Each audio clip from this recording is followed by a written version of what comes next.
ప్రస్తుతం real estate మార్కెట్లో స్తబ్దత కారణంగా ఇళ్ల కొనుగోలుదారులు డిస్కౌంట్లు అడుగుతూ ఉంటే కంపెనీలు కూడా ఇప్పుడు కొనుగోలుదారులకి కార్పొరేట్ డిస్కౌంట్లను అందిస్తూ ఉంది. ఈ నేపథ్యంలోనే అసలు కార్పొరేట్ డిస్కౌంట్ అంటే ఏంటి, ఈ కార్పొరేట్ డిస్కౌంట్ ద్వారా ఇళ్ల కొనుగోలుదారులకి ఎటువంటి ఉపయోగాలు ఉంటాయి అనేది మనం పూర్తి స్థాయిలో విశ్లేషణ చేసుకుందాం. ప్రస్తుతం మనతో పాటున్నారు రియల్ ఎస్టేట్ రంగంలో 25 సంవత్సరాలకు పైగా సుదీర్ఘమైనటువంటి అనుభవం కలిగిన ప్రముఖ రియల్ ఎస్టేట్ ఎక్స్పర్ట్ కృష్ణకుమారి గారు. మేడంతో మాట్లాడదాం. మేడం నమస్తే. మేడం నమస్తే. మేడం, ప్రస్తుతం రియల్ ఎస్టేట్ రంగం కొంచెం స్తబ్దతగా ఉన్నటువంటి నేపథ్యంలో ఇళ్ల కొనుగోలుదారులు డిస్కౌంట్లు అడుగుతూ ఉన్నారు.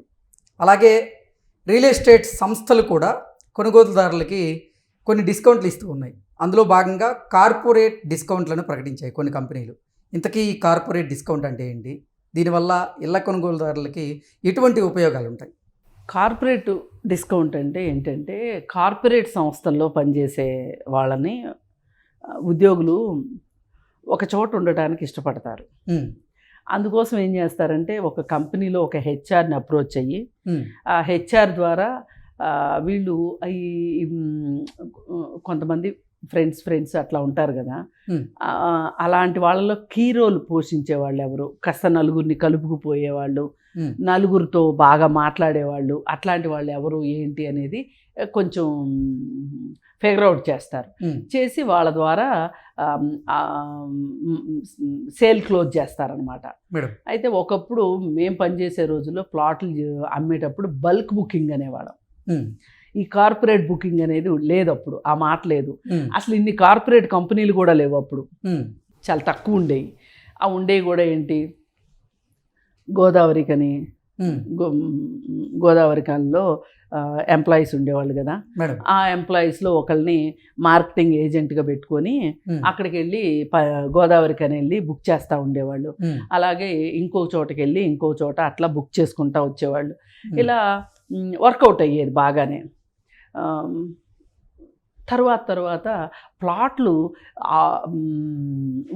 ఊరికి చివర ప్లాట్లు. అప్పట్లో రామోజీ ఫిల్మ్ సిటీ ఇప్పుడు చాలా దగ్గరని ఫీల్ అవుతున్నాం, కానీ ఒకప్పుడు రామోజీ ఫిల్మ్ సిటీ అంటే ఊరు వెళ్ళి వచ్చినట్టు ఉండేది. ఆ రామోజీ ఫిల్మ్ సిటీ ఇంకా అవతల ప్లాట్లు ఉండేవి. ఆ ప్లాట్లకి ఆ తర్వాత అంతంత దూరాలు వేస్తే ప్లాట్లు కొనడం, అసలు ఇన్స్టాల్మెంట్స్ ఇవన్నీ కూడా తగ్గిపోయినాయి. ఇప్పుడు ఏంటి అంటే హెచ్ఎండిఏ లేఅవుట్లు వచ్చేసినాయి. హెచ్ఎండిఏ లేఅవుట్లో కూడా బ్యాంక్ లోన్స్ ఇస్తాయి కాబట్టి బ్యాంక్ లోన్ ప్రకారం ప్లాట్లు బుక్ చేయటము, అంటే ఇదొక రకం మార్కెటింగ్ అనమాట. ఇది అయిపోయిన తర్వాత ఇప్పుడు అపార్ట్మెంట్స్, హైరైజ్ అపార్ట్మెంట్స్, ఇప్పుడు ప్రస్తుతమైన మార్కెట్ ఏంటి అంటే హైరైజ్ అపార్ట్మెంట్స్. ఈ హైరైజ్ అపార్ట్మెంట్స్ చాలా రెడీ టు మూవ్కి కస్టమర్కి తాళాలు ఇవ్వడానికి రెడీగా ఉంది. అంటే ఆక్యుపేషన్కి రెడీగా ఉన్న ఫ్లాట్లు చాలా ఖాళీగా ఉన్నాయి. ఎందుకు ఖాళీగా ఉన్నాయి అంటే, అదేదో రియల్ ఎస్టేట్ పడిపోవటం వల్లనో లేకపోతే స్తబ్దతను ఇంకోటి చాలా అనుకుంటున్నారు. కానీ మనకి అప్పుడప్పుడు మార్కెట్లో న్యాచురల్ కరెక్షన్ వస్తూ ఉంటుంది. ఈ ఎలక్షన్స్ ముందు, ఎలక్షన్స్ తర్వాత, అంటే ఇప్పుడు కొత్త గవర్నమెంట్ వచ్చి వీళ్ళు పాలసీస్ డిసైడ్ చేసిన తర్వాత, అలాగే అమెరికాలో కూడా అమెరికా మార్పులకి అక్కడ వర్షం పడితే ఇక్కడ గొడుగులు వేసుకున్నట్టు అయిపోతుంది రియల్ ఎస్టేట్కి. ఎందుకంటే ఫారిన్ ఫండ్స్ రావాలి కదా, అక్కడి నుంచి ఇక్కడికి ఫండ్స్ రావాలి. ఈ మధ్యకాలంలో వీసా నిబంధనలు మార్చటము, అక్కడ ఉన్న వాళ్ళందరినీ వాళ్ళకి ఉద్యోగాలు కల్పన కూడా చాలా తక్కువైపోయి మనీ ట్రాన్స్ఫర్ విషయంలో ఎక్కువ సుంకాలు విధించటము, ఇట్లా రకరకాల విషయాల మీద లండన్లో కావచ్చు, యూరోప్ కావచ్చు, అమెరికా కావచ్చు, రెండు చోట్ల కూడా ఒక రకంగా ఆర్థిక మాంద్యం పరిస్థితులు నెలకొని ఉన్నాయి. ఇప్పుడు వాళ్ళకి వచ్చే జీతాల్లో మిగుల్చుకున్న డబ్బులు ఇక్కడ పంపుతారు. అక్కడ బాగా ఖర్చులు పెరిగిపోవటం వల్ల వాళ్ళకి డబ్బులు ఎక్కువ మిగలట్లా.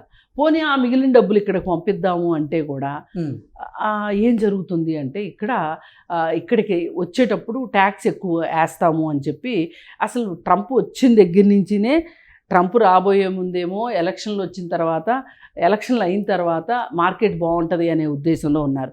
వచ్చిన దగ్గర నుంచి అతను ఒక రకంగా హనుమంతుడి తోక నిప్పెట్టినట్టే ఉన్నాడు. ఏ ఒక్క మాట సరైన మాట లేదు, అన్నీ వంకర టింకర మాటలు మాట్లాడతా అతని వల్ల కూడా బిజినెస్ బాగా డిస్టర్బ్ అయింది. వరల్డ్ వైడ్గా బిజినెస్ డిస్టర్బ్ అయింది ట్రంప్ వల్ల. ఈ దిగుమతి సుంకాలని ఎగుమతి సుంకాలని నానా చెత్త మాట్లాడి ఇవన్నీ చేసేసరికి ఆ ఎఫెక్ట్ కూడా హైదరాబాద్ మీద కూడా పడింది. అన్ని చోట్ల పడుతుంది. అయితే ఇప్పుడే కోలుకుంటుంది. సరే, కోలుకుంటున్నప్పుడు బిజినెస్ మ్యాన్కి కావాల్సింది ఏంటి? ఇప్పుడు నేను కొత్త ప్రాజెక్ట్కి వెళ్ళాలి అనుకున్నప్పుడు పాత స్టాక్ అమ్ముకోవాలి కదా. పాత స్టాక్ ఖాళీ అయితేనే ఆ డబ్బులు వస్తేనే కొత్త ప్రాజెక్ట్కి వెళ్ళగలుగుతారు. అందుకోసం ఏం చేస్తున్నారంటే వాళ్ళు ఒత్తిడితో అమ్ముతున్నారు. అమ్మేవాళ్ళు కూడా కొంతమంది ఉన్నారు, కానీ ఏంటంటే నెక్స్ట్ ప్రాజెక్ట్కి వెళ్ళాలి కాబట్టి ఇవి కంప్లీట్ చేసేసుకుందాం అని చెప్పి వీళ్ళు, ఇందాక నేను చెప్పాను కదా, హెచ్ఆర్లనో లేకపోతే ఎవరినో ఒకరిని కంపెనీలను పట్టుకొని, ఇప్పుడు సాఫ్ట్వేర్ కంపెనీలు ఉన్నాయి. ఈ సాఫ్ట్వేర్ కంపెనీల్లో ఒక 50 మంది ఎంప్లాయీస్ రెడీ అయ్యారనుకోండి, వీళ్ళకి ఏం చేస్తారంటే మామూలుగా 50 ఫ్లాట్లు బుక్ అవ్వాలి అంటే చాలా కష్టం. 50 ఫ్లాట్లు క్లోజ్ చేయాలంటే చాలా కష్టం. అలాంటిది 50 ఫ్లాట్లు ఒకేసారి బుక్ అవుతున్నాయి అంటే, క్లోజ్ అవుతున్నాయి అంటే వాళ్ళకి పైగా డబ్బులు వచ్చేది కూడా యూనిఫామ్గా వస్తాయి. ఓకే, ఇప్పుడు ఫస్ట్ కట్టే డబ్బులు ఒకళ్ళు ఎక్కువ ఒకళ్ళు తక్కువ కట్టినా కానీ లోను వచ్చినప్పుడు ఒకేసారి వచ్చేస్తాయి వాళ్ళకి డబ్బులు. అంటే ఏం చూసుకుంటారు, నేను 2 నెలలు డబ్బులు ఇస్తానండి, నాకు రేట్ ఇప్పుడు డిసైడ్ చేయండి అంటే చెయ్యరు. ఏ అమ్మేవాళ్ళు కూడా, ఫ్లాట్స్ అమ్మేవాళ్ళు, ఈరోజు ఏమి ఇస్తావు నువ్వు, క్యాష్ డౌన్ ఏం చేస్తావు అంటే దీన్నే టేబుల్ సిట్టింగ్స్ అంటారనమాట. టేబుల్ పైన క్యాష్ పెట్టి ఇదిగో డబ్బులు ఇస్తాను అనడం వేరు, ఇవ్వడం వేరు. ఇస్తాను అంటే ఈ 2 ఆలోచిస్తారు ఎప్పుడు ఇస్తాడో అని, రేటు తగ్గాలంటే తగ్గరు. కానీ ఇన్ని డబ్బులు నేను ఇప్పుడు ఇస్తున్నా, 20% ఇచ్చేస్తున్నా, నాకు 10 రోజుల్లో లోన్ శాంక్షన్ అయి ఉంది, ప్రీ అప్రూవ్డ్ లోన్ ఉంది, నాకు 10 రోజుల్లో నీకు డబ్బులు వచ్చేస్తాయి అంటే వీళ్ళు స్క్వేర్ ఫీట్కి 50 రూపాయలు తగ్గించేస్తారు, అమాంతం తగ్గించేస్తారు. అది కాకుండా ఇప్పుడు ఫ్లోర్ వైజ్గా కూడా కాస్ట్ ఎక్కువ ఉంటుంది అనమాట, హై రైజ్ వాటికి, అవి తగ్గించటాలు. లేదు అనుకుంటే మీకు క్లబ్ హౌస్ ఛార్జెస్ లేకుండా చేయటాలు, ఏదో ఒక రాయితీ ఇస్తారు. అదే ఓసీ వచ్చిన ప్రాజెక్ట్ అనుకోండి, అప్పుడు జిఎస్టీ ఉండదు. ఓసీ వస్తే చాలా డబ్బులు సేవ్ అవుతాయి జిఎస్టీ వస్తే. ఓసీ గనక వచ్చేసి ఉంటే గనక కొంతమంది వ్యాపారస్తులు డబ్బులు మనకి ఒకవేళ వచ్చినాయి అనుకో, వచ్చినట్టు ఖర్చు అయిపోతాయి కదా, ఒకేసారి తీద్దాము డబ్బులు అనుకున్న వాళ్ళు ఏం చేస్తారంటే ఓసీ వచ్చాక అమ్మేవాళ్ళు కూడా ఉంటారు. అప్పుడు వీళ్ళు ఏం చేస్తారంటే, మీరు ఓసీ కనుక రాకపోతే మీరు జిఎస్టీ కట్టాలి కదా, ఆ జిఎస్టీ సగం నేను కట్ చేసేస్తున్నా, సగం నాకు ఇచ్చేసేయండి అంటే ఇదంతా ఏంటి? ఇదేమీ ఫిక్స్డ్ ప్రైస్ కాదు రియల్ ఎస్టేట్ అనేది. నాకు అమ్మటం నాకు అవసరం అనుకోండి, నేను అవసరంలో ఉన్నాను అనుకోండి, అప్పుడు కొనే అతను డ్రామా చేస్తాడు, అదే ఆయన డిమాండ్ చేస్తాడు. దాన్ని ఏమంటారంటే ఇది బయర్స్ మార్కెట్ అంటారు దాన్ని.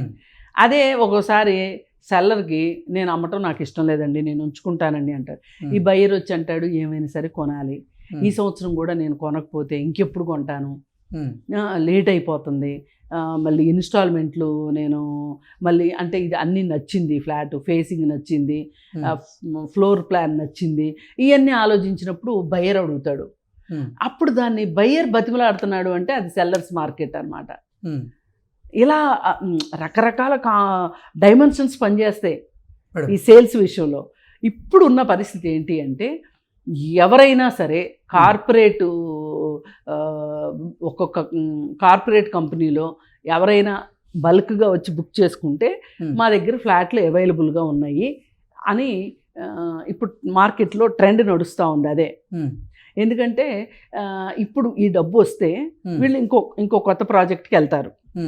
అంటే హై రైజ్ అపార్ట్మెంట్స్లో రెడీ టు ఆక్యుపేషన్ ఫ్లాట్స్ చాలా ఖాళీగా ఉన్నాయి, ఖాళీగా ఉన్నాయి. అమ్మాలి ఇప్పుడు వాటిని వాళ్ళు అమ్మేసుకోవాలి కొత్త ప్రాజెక్ట్కి వెళ్ళాలి అంటే. అయినా ఎంత అయినా సరే అండి, ల్యాండ్ కాస్ట్ ఇంతనే ఉంటుంది పర్ స్క్వేర్ ఫీట్, ఇంత కాస్ట్ పడుతుంది స్క్వేర్ ఫీట్ కాస్ట్. దానికి కన్స్ట్రక్షన్ కాస్ట్ యాడ్ చేస్తారు. వాళ్ళు ఈ శంకుస్థాపన కొబ్బరికాయ కొట్టిన రోజు నుంచి ఈ రోజుకి ఖర్చు పెట్టిన డబ్బులకి వడ్డీ చూసుకుంటారు. ఇవన్నీ చూసుకుని ఫ్లాట్ కాస్ట్ డిజైన్ చేస్తారు. ఈ మధ్య కాలంలో ఏం చేశారు అంటే వాళ్ళు పెంచారని వీళ్ళు పెంచారని వాళ్ళు ఆశకి అంతు లేకోకుండా ఒకళ్ళని చూసి ఒకళ్ళు పోటీ మీద రేట్లు పెంచేశారు. ఈ రేట్లు పెంచేసేసేసరికి ఈ వరల్డ్ వైడ్గా వచ్చిన మార్పుల వల్ల, మన దగ్గర వచ్చిన మార్పుల వల్ల అసలు బయ్యర్స్ కొనడమే మానేశారు. అప్పుడు వీళ్ళు కాస్త దిగారు. ఇప్పుడు ఓకే, దిగి రేటు కాస్త తగ్గిస్తున్నాము అనే ఒక సంకేతాన్ని ఇస్తే అది కార్పొరేట్ సేల్స్ అవ్వనివ్వండి, ఏదో ఒక సేల్స్ అవ్వనివ్వండి, అల్టిమేట్గా ఇక్కడ ఉపయోగపడుతుంది ఎవరికి?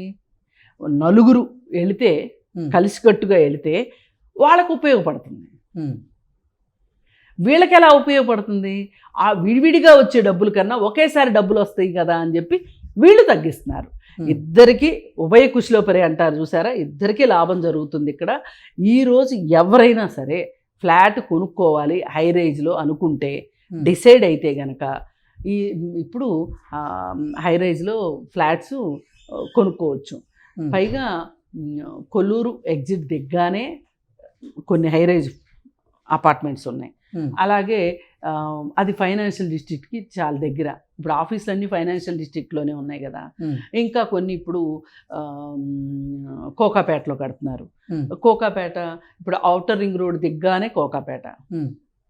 ఇప్పుడు ఔటర్ రింగ్ రోడ్ ఎక్కారనుకోండి, ఏ హైవేకి వెళ్ళాలన్నా దగ్గర.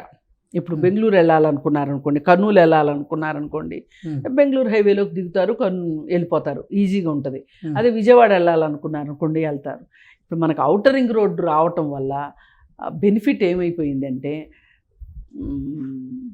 ప్రయాణికుల సౌకర్యార్థం ఎక్కడ ఫ్లాట్ తీసుకున్నా కానీ ఒక అరగంటలో మనం గమ్యస్థానానికి చేరతాము వితౌట్ ట్రాఫిక్ జామ్ లేకోకుండా అనేది వచ్చేసింది.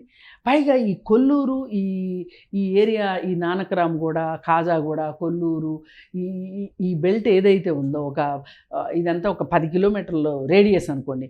ఈ 10 కిలోమీటర్ల రేడియస్లో ఆఫీసులు ఇక్కడే ఉన్నాయి, హాస్పిటల్స్ ఇక్కడే ఉన్నాయి, స్కూల్స్ ఇక్కడే ఉన్నాయి, ఇంజనీరింగ్ కాలేజీలు ఇక్కడే ఉన్నాయి, ఎంటర్టైన్మెంటు ఇక్కడే ఉంది.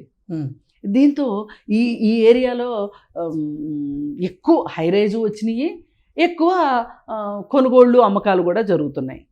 ఏదైనా ఇవాళ సాఫ్ట్వేర్ దానిలో పనిచేసే వాళ్ళందరికీ ఆ ఏరియానే ఇప్పుడు మంచిది అనే ఒక ఫీలింగ్ వచ్చింది.